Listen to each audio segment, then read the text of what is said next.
내일이면 3월이 시작됩니다. 우리 민족의 3월은 언제나 3.1절로 시작이 되어집니다. 지금부터 102년 전 김인년 3월 1일 만세 함성으로 온 나라를 가득 채웠던 그런 나라 사랑하는 마음들과 애국심이 오늘 예배하는 저와 여러분 우리 모두에게 동일하게 있게 되기를 주님의 이름으로 간절히 축원합니다. 100년 전의 한국교회는 작지만 큰 교회였습니다. 100년 전의 한국교회는 가난하지만 초라하지는 않았습니다. 100년 전의 한국교회는 세상을 변화시키는 누룩이었고 맛 잃어버린 세상에 맛을 내는 소금과 같은 역할을 감당하였고 일제강점기 하에서 빛을 잃어버린 백성들에게 한 줄기 빛을 비추는 촛불이었고 미래를 상실한 절망 가운데 있는 백성들에게 등대와 같은 역할을 감당했던 존재였습니다.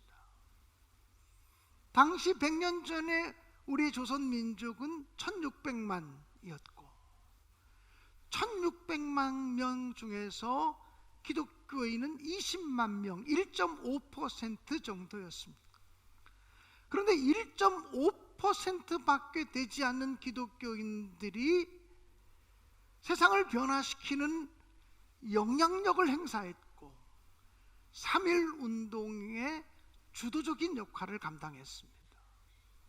교회 사학자인 민경배 박사님의 증언에 의하면 1919년도 함경도부터 전라도까지 또는 함경도부터 경상도까지 분포되어져 있는 교회들의 위치를 지도로 그려놓고 그리고 만세운동이 일어난 곳의 위치를 점을 찍어 그려놓은 두 가지 지도를 겹쳐놓으면 정확하게 일치했다는 것입니다. 어디서 만세운동이 일어났느냐? 교회가 있는 동네에서. 어디서 만세 함성이 외쳐졌느냐? 교회가 있는 마을에서 만세 함성이 울려 퍼졌다라고 하는 사실입니다. 100년 전에는 지금처럼 교통이 원활하지 못했고 지금처럼 100년 전에는 통신이 발달하지 못했습니다. 근데 참으로 놀라운 것은 함경도부터 경상도까지 또는 함경도부터 전라도까지 같은 날 만세 함성이 울려 퍼졌습니다. 어떻게 이게 가능할까요? 어느 조직이 이것을 가능하게 만들었을까요? 전국에 흩어진 교파를 초월해서 그게 장로교든 감리교든 아무 상관없어요. 교파를 초월해서 전국에 있는 교회 조직들이 연락 책임을 감당했다라고 하는 것입니다. 그래서 놀랍게도 통신이 발달하지 못하고 교통이 발달하지 못했던 그 시대에 함경도부터 전라도까지 같은 시간에 만세운동을 일으킬 수 있었다라고 하는 사실입니다. 3.1운동의 규모 그리고 시위에 참가한 사람들의 숫자, 희생자들의 명단 그리고 감옥에 투옥된 사람들의 숫자, 이것을 어떻게 알 수 있을까요? 그 당시 우리는 정부가 세워지지 않았기 때문에 우리 정부가 통계를 내지 않았는데 또 일본도 그것을 통계를 정확하게 내지 않았는데 어떻게 알 수 있을까요? 감리교 연회가 연회 보고서에 기록되어진 내용들, 3.1 운동에 감리교인들이 몇 명이 참석했고 그리고 몇 명의 희생자가 나왔고 몇 명이 투옥되었고 몇 개의 교회가 불타 없어졌고 또는 반파되었고 뭐 이런 이야기들, 장로교 노회에서 노회 보고서를 하면서 장로교인들이 어떻게 시위운동에 참여했고 또 얼마나 희생당했고 얼마나 옥에 갇혔으며 얼마나 교회가 피해를 입었는지 그 장로교 노회가 보고한 자료들과 감리교 연회가 보고한 자료들을 합산해서 통계를 낸 것을 우리나라 역사로 기록했다라고 하는 거예요. 여러분, 우리나라 헌법에 보면 우리나라 헌법 정신의 기초가 3.1 운동입니다. 3.1운동, 3.1 정치인을 계승하는 것이 우리 헌법의 역사 정치인이고 우리나라 건국의 이념이 되어지고 있습니다. 그렇다면 3.1 정신이란 도대체 무엇일까? 김인현 3월 1일 반포되었던 기미독립선언문을 대표로 작성한 사람은 6당 최남선 선생입니다. 6당 최남선 선생님은 당시 구한말에 3대 천재에 속하는 사람이었습니다. 3대 천재에 속한다는 이야기를 듣던 6당 최남선 선생님이 대표로 기미독립선언문을 작성했습니다. 근데 최남선 선생님은 해방 후에까지 사셨거든요. 해방되고 난 다음에 3.1절 기념식을 행할 때 이 6당 최남선 선생님이 이런 얘기를 했습니다. 제가 기미독립선언문을 작성하는 책임을 맡아서 기미독립선언문을 작성했는데 성경의 정신을 가지고 왔습니다. 기독교의 정신을 가지고 와서 기미독립선언문을 작성한 것입니다 라고 육성으로 이야기를 하셨습니다. 그렇다면 우리나라의 헌법과 우리나라의 건국의 기초되는 정신이 3.1 정신을 계승하는 것이라면 3.1 정신은 무엇이냐고 물을 때 그 문서를 작성했던 6당 최남선 선생님이 기독교 정신이고 성경 정신이었다 그래요. 그렇다면 우리가 인정하든 인정하지 않든, 예수 믿는 사람들이 예수 믿지 않는 사람들이 인정하든 인정하지 않든 우리나라의 건국의 기초가 되는 정신은 기독교 정신이 존재하고 있다고 하는 사실을 생각하면 너무나 소름 끼칠 정도로 하나님이 이 역사 속에 개입하시고 하나님이 이 민족을 이끌어 가시는구나라고 하는 생각을 할 수밖에 없다는 것이죠. 여러분, 3.1절 그러면 제일 먼저 생각나는 사람이 누구입니까? 이건 누가 뭐라 그래도 3.1절 그러면 생각나는 사람은 유관순 누나입니다. 그분이 나이가 몇 살이든 저한테는 그냥 무조건 누나입니다. 왜냐하면 어렸을 때 3월 하늘 가만히 우러러보면 유관순 누나가 생각납니다. 옥중에 갇혔어도 만세 부르며, 이런 노래를 불렀던 기억이 있습니다. 제가 가만히 생각하면서 이 노래를 언제 도대체 많이 불렀고 언제 많이 들었나 했더니 제 또래의 여학생들이 고무줄로 줄넘기 하면서 또는 고무줄로 고무줄하면서 이 노래를 좀 많이 부른 거 아닌가 그런 생각이 나요. 혹시 맞습니까? 그 당시에 고무줄했던 사람들이 맞는지 모르겠는데 그 노래를 부르면서 고무줄을 했던 그런 기억들이 좀 있는 것 같아요. 그걸 봤어요. 3.1 운동하면 제일 먼저 떠오르는 열사, 유관순 열사, 감리교 정동감리교회 학생이었고 이화 여자 고등학교 학생이었고, 여러분 또 3.1 운동하면 제일 먼저 떠오르는 인상적인 사건, 이게 뭐냐면 제암리교회 사건입니다. 제암감리교회가 그 인근에 있는 수천감리교회와 연합해서 제암감리교회 마당에서 김인현 1919년 3월 1일 날 만세 운동을 벌였습니다. 일본 헌병대가 와서 진압했고 분이 풀리지 않는 일본 헌병대가 그 후에 와서 너무 강제적으로 그날 3월 1일 날 그 진압했던 것들에 대해서, 그래서 주민들에게 피해를 입힌 것에 대해서 사과하고 설명하겠다. 그러니 제암감리교회 교인들과 수천감리교 교인들이 다 함께 제암감리교회에 모여달라고 이야기를 했습니다. 그래서 제암감리교회와 수천감리교회 교인들이 제암감리교회 예배당에 모였을 때 뒤에서 일본의 헌병대가 밖으로 나오는 모든 문을 다 못으로 막 박아버리고 말았습니다. 그리고는 기름을 붓고 불을 질렀습니다. 제암감리교회와 수천감리교회 교인들의 명단을 합하면 334명이었는데 그 중에서 그 안에서 화재로 죽거나 불태워 죽임을 당하거나 옥에 갇힌 사람이 174명이었습니다. 즉 교인들의 절반 이상이 그날 죽임을 당하고 고난을 당했다라고 하는 것입니다. 사랑하는 여러분, 조금 전에도 말씀을 드렸지만 민족 대표 33인은 모두 종교인들이었습니다. 민족 대표 33인 중에 불교 지도자가 15분, 그리고 개신교 지도자가 모두 16분, 개신교 지도자 16분 가운데 감리교 지도자들이 9분, 장로교 지도자가 7분이었습니다. 그 감리교 지도자 9분 가운데 7분이 제가 다닌 감리교 신학대학 선배님들이십니다. 그리고 불교 지도자 2분이었습니다. 그 종교 지도자들의 특성상 그들은 과격할래야 과격할 수 없는 사람들입니다. 그래서 그들은 독립을 선언하는 선언문을 만들어서 발표하는 것을 준비했지만 이것이 이렇게 전국 각지로 요원의 불길처럼 번져나갈 거라고 상상도 하지 못했습니다.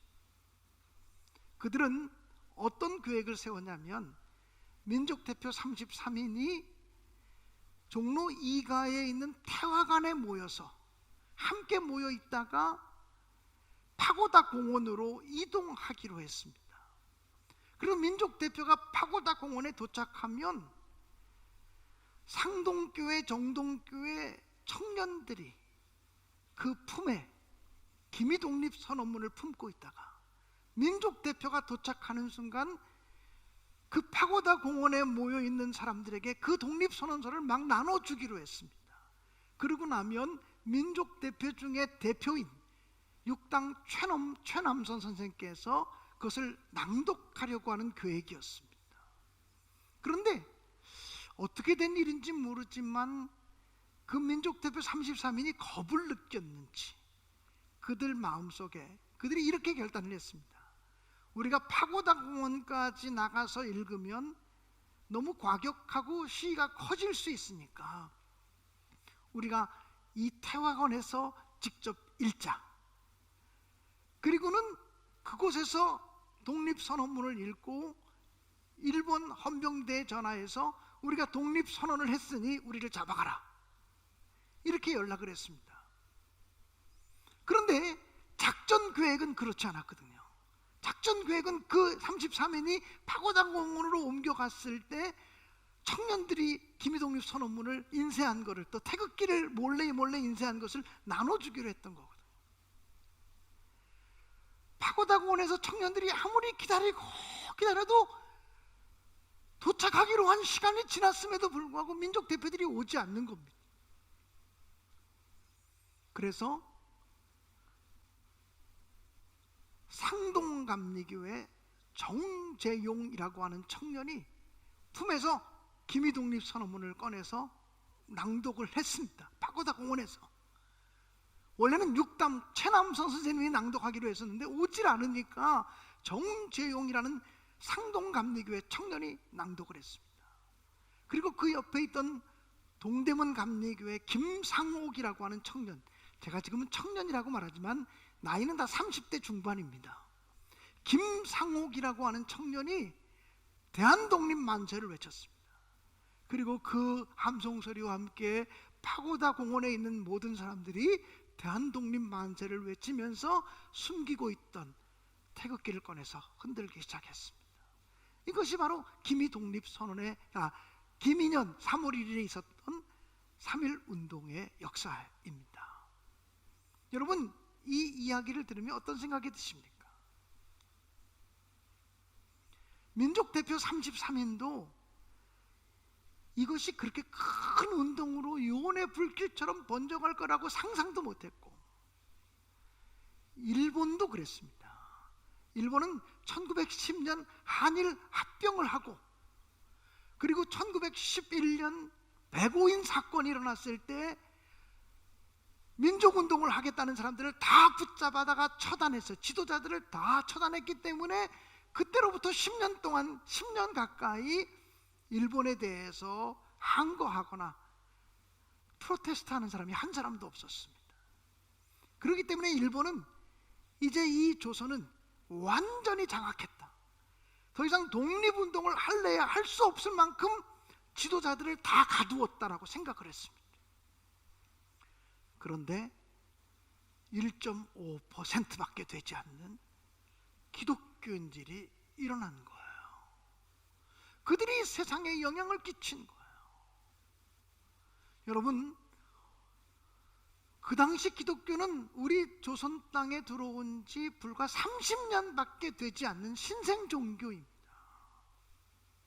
한국에 들어온 지 30년밖에 안 되는 신생 종교가 어떻게 온 국민의 마음을, 온 백성들의 마음을 움직이면서 그들이 하나 되게 하는 영향력을 행사할 수 있었을까요?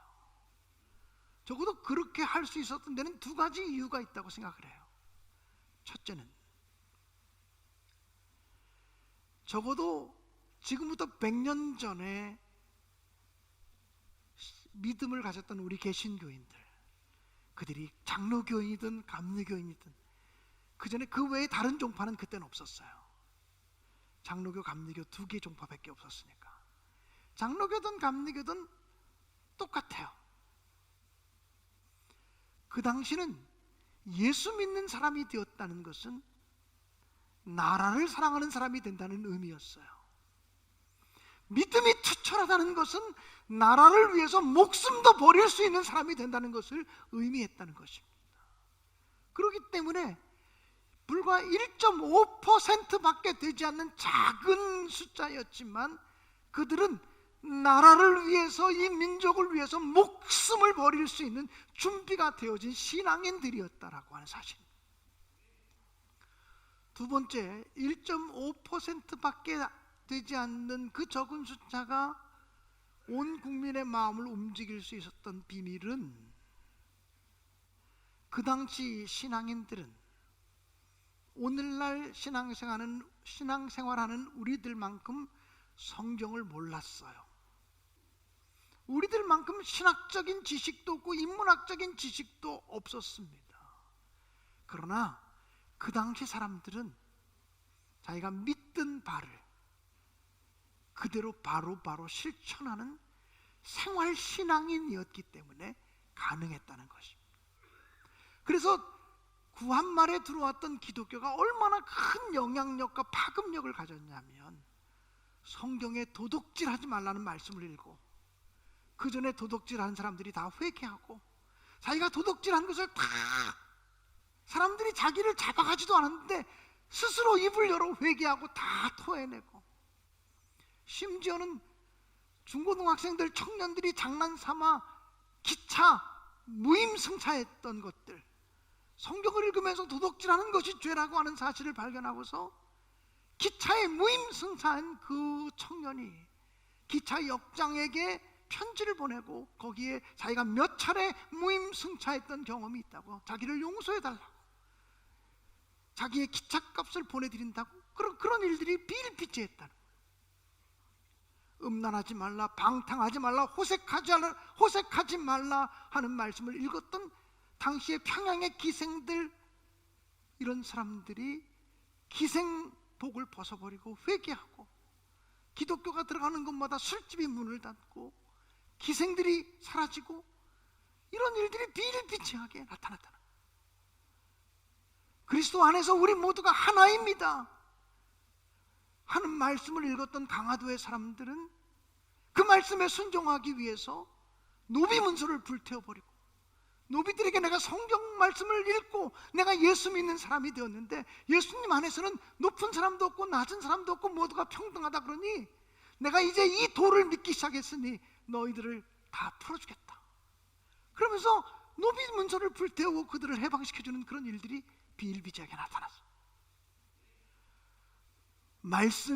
성경 말씀이 머릿속에 지식으로만 머물러 있는 것이 아니라 이 말씀을 들은 사람들의 삶이 변화되어지고 이 말씀에 자기의 삶을 걸고 자기의 인생을 걸고 이런 놀라운 역사들이 나타났기 때문에 비록 예수 믿는 사람들의 숫자는 전 국민 대비 1.5%, 1600만 명 중에서 20만 정도도 되지 않았지만 그들이 가지는 영향력과 파급력은 엄청났다라고 하는 것입니다. 여러분, 소금을 한 병을 다 집어넣어야 음식을 만들 수 있는 게 아니에요. 소금이 반 스푼만 들어가도 찌개를 끓일 수 있어요. 그렇지 않습니까? 소금 한 스푼만 들어가도 국을 만들 수 있어요. 기독교인들이 적어서 문제입니까? 교회가 적어서 문제입니까? 교회가 시설이 나빠서 문제입니까? 그렇지 않아요. 우리 교회는 이렇게 아름다운 예배당을 지었지만 안심하면 안 돼요. 이 예배당이 무슨 의미가 있어요? 이 건물이 무슨 의미가 있어요? 이 예배당에 와서 믿음 생활하는 사람들, 주님 바라보고 하나님 바라보는 저와 여러분들이 바르게 믿음 생활하지 못하면, 성경 말씀이 여기에만 머물러 있고 우리의 삶으로 드러나지 않는다면 이것이 무슨 의미가 있겠냐는 거죠. 그래서 100년 전에 기독교 한국교회는 작지만 큰 교회였다고, 가난했지만 초라하지 않은 교회였다고, 세상을 변화시키는 누룩이었고, 한국교회는 소금이었고 빛이었다, 이렇게 말씀드릴 수가 있는 것입니다. 100년 전에 우리 믿음의 사람들이 오늘 우리를 보고 혀를 차지 않겠습니까? 나 하나만 잘 되고, 내 가정 하나만 잘 되고, 우리 교회만 부흥하고, 우리 교회만 부자 되고, 우리 교회만 숫자가 많이 모이고, 이것이 부흥이고 축복인 줄 아는 우리라면, 100년 전의 믿음의 선배들이 우리를 보면서 얼마나 안타까운 마음을 품겠느냐라고 하는 사실입니다.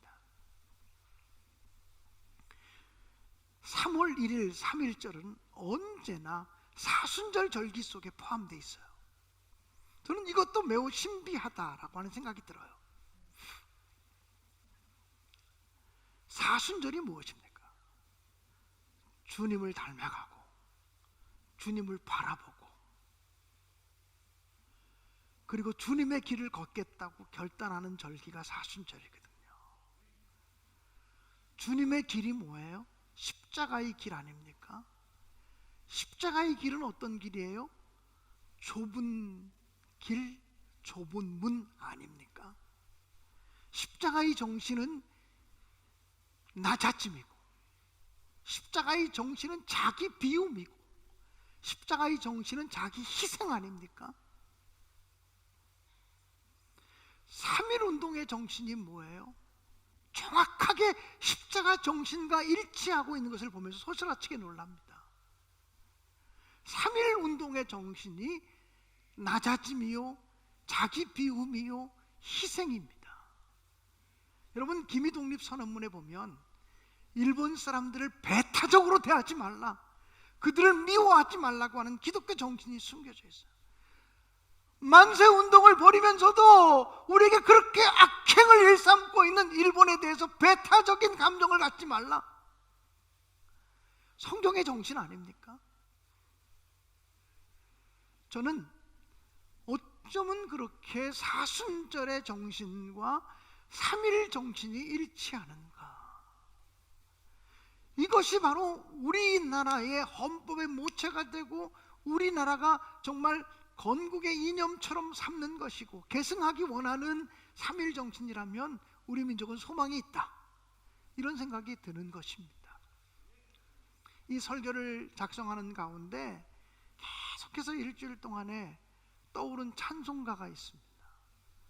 삼천리 반도 금수강산이라고 하는 찬송입니다.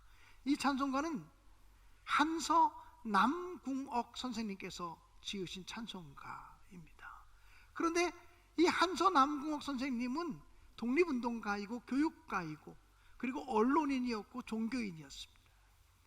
이 한서 남궁옥 선생님은 젊었을 때는 서울에 올라와서 배화학당에서 학생들을 가르쳤습니다.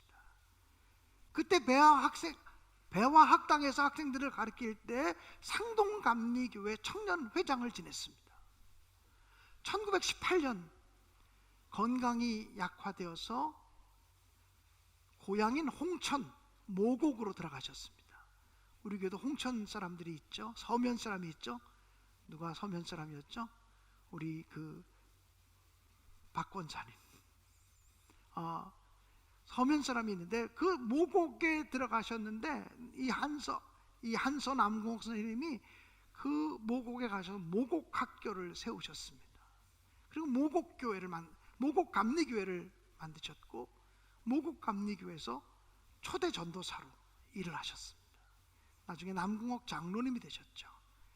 이 남궁옥 장로님은 1919년 만세운동이 일어나고 난 다음에 만세운동을 하면 우리가 독립할 걸로 여겼던 사람들이 많이 있었는데 오히려 일제히 탄압이 심해지고 수없이 많은 기독교인들이 붙잡혀가고 교회가 불타고 없어지고 교회의 힘은 더 약해지고 탄압은 더 심해지고 온 백성들은 절망감에 빠져있고, 이런 절망감과 패배감에 물들어 있는 사람들을 향해서 찬송가를 하나 지었습니다.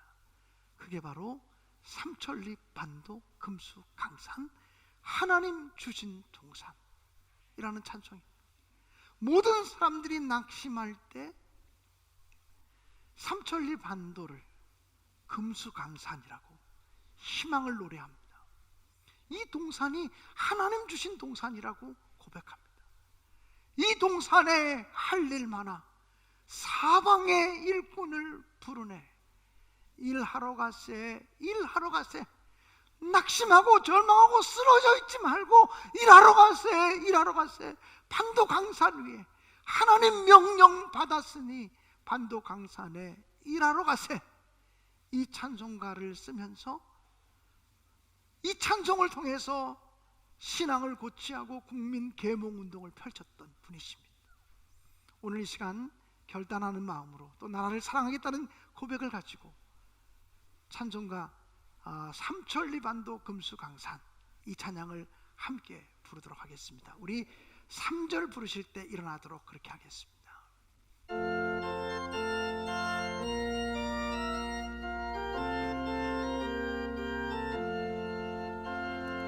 삼천리 반도 금수강산 하나님 주신 동산 삼천리 반도 금수강산 하나님 주신 동산 봄 돌아와 바다 때에 사방에 일꾼을 불러 우리 나를 일가려고 그 누가 대답을 할까. 일하러 가세 일하러 가 삼천리 강산 위에 하나님 명령 받았으네 반도강산에 일하러 가세. 삼천리 반도 금수강산 하나님 주신 동산 삼천리 반도 금수강산 하나님 주신 동산 봄 돌아와 밭갈 때에 사방에 일꾼을 부른 어디 나를 일가려고 그 누가 대답을 할까. 일하러 가세 일하러 가 삼천리 강산 위에 하나님 명령 받았으네 반도강산에 일하러 가세. 삼천리 반도 금수강산 하나님 주신 아멘. 삼천리 반도 금수강산 하나님 주신 동산 곡식이고 거둘 때니 사방에 일꾼을 부르네. 우리 나라 일가려고 그 누가 대답을 할까. 일하러 가세 일하러 가 삼천리 강산 위에 하나님 명령 받았으니 반도강산에 일하러